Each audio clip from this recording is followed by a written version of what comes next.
Hello, my name's Frank, and this is the first episode of my my houseboat project. Right. Okay. So I'm here. Actually, this is my mother's backyard. It's quite a large backyard, excellent for building this houseboat, which is going to be 8 feet wide and about 30 feet long. The plans I've gotten from Popular Mechanics edition December 1959, which showed all the plans and process for making this thing. The plans itself in that Popular Mechanics were 8 feet by 24, and I've extended it a little bit to 30 feet. So I'm just going to take you through the initial stages of starting this houseboat project, and subsequent videos will follow through as I progress. Now, what you see here, I've got the frames put together, and also underneath the frames is a building form. Now, the building form itself doesn't end up being part of the boat, but its purpose is to create a stable platform on which to erect the frames.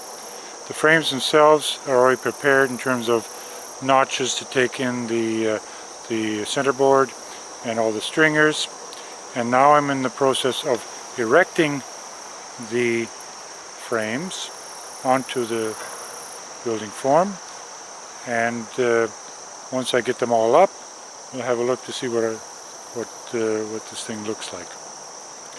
Now, the wood I've used, being on a bit of a budget, is it's just ordinary 2x4 spruce or 2x6 spruce cut to size, and eventually this I'm building it upside down because after the frames are constructed, frames are put up, and the centerboard and everything is all put in, then the plywood cladding comes on. The plywood is going to be 1/2 inch plywood, and probably again spruce plywood, and it will end up being covered with the epoxy and fiberglass. Those are all for subsequent issues. So now all the frames are up. Put all the frames together, the keel and the stringers, and then this chine. Chine is laminated 6 pieces of 1/2 inch by 3/4, and also the bow and the stern, a camber on it, 2-inch camber, with a little bit of a shape, it's going to be nice. And what else? Also, last time, stupidly, I was calling this a centerboard. It's not a centerboard on a houseboat, it's actually a keel. So the next stage is going to be cutting the plywood to shape and also waterproofing it, as all this wood has been waterproofed, and then gluing and screwing it on. The bottom will have 3 skegs to protect the bottom of the hull, and that will go on after we put on the plywood. That's about it for now. Ready? Hi, I'm Janet. I'm the other half of this boathouse, partly my abode for next summer. I've just come down from Peterborough to help France, and I'm finishing the waterproofing on the inside of the boat. He's asked me to mention that up to date we have spent just a little under $2,000 for what you see here has been completed. So I'm really looking forward to getting it filled in, and then we can talk about paint coat.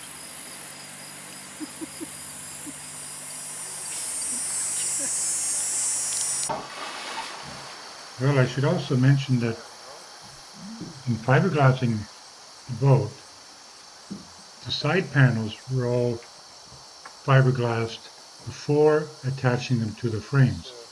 This made the whole process a lot easier.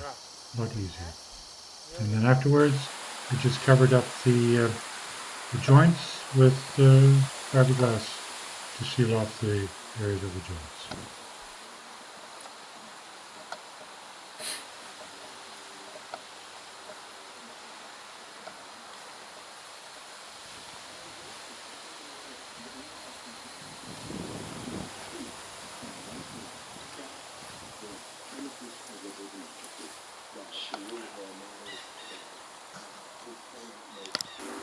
All right. Well, it's been a couple of weeks since the last video, and in that time, the whole hall has been covered with plywood, 1/2 inch plywood, altogether about 19 sheets, and I think I used 18 with about another sheet in terms of waste.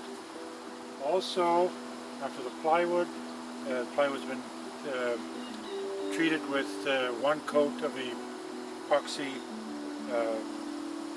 resin, and then on top of that we did fiberglass again with epoxy resin. Also, you can see put on 3 skegs, total of 25 feet in length, and so they had to be scarfed out of 8-foot lengths, and also we laminated the 2 pieces. Those are bolted through to the hull and topped off with a 1/8 thick steel chafing iron, steel band basically. Right now I'm in the process of giving a light sanding over the hull, prepared for coating of epoxy primer paint, which I hope to put on in the next week or so, as soon as I can source something that's more affordable. Up to now, we spent about just a little under 4,000 Canadian on the hull. The biggest item has been the epoxy resin and fiberglass. That's ended up being about, I think, about $1,300. Quite a large portion. I'm trying to also find some epoxy paint that's less than $200 a gallon. It's turning out to be a little difficult, especially here in Canada. I'm used to buying Joe Tomasic in other countries for $60 a gallon. Here, it's hard to source. But I'm still trying, and perhaps the next video the boat will be painted and ready, basically stop for the winter and continue on in the next spring, summer, to turn the hull over, and then finish it off.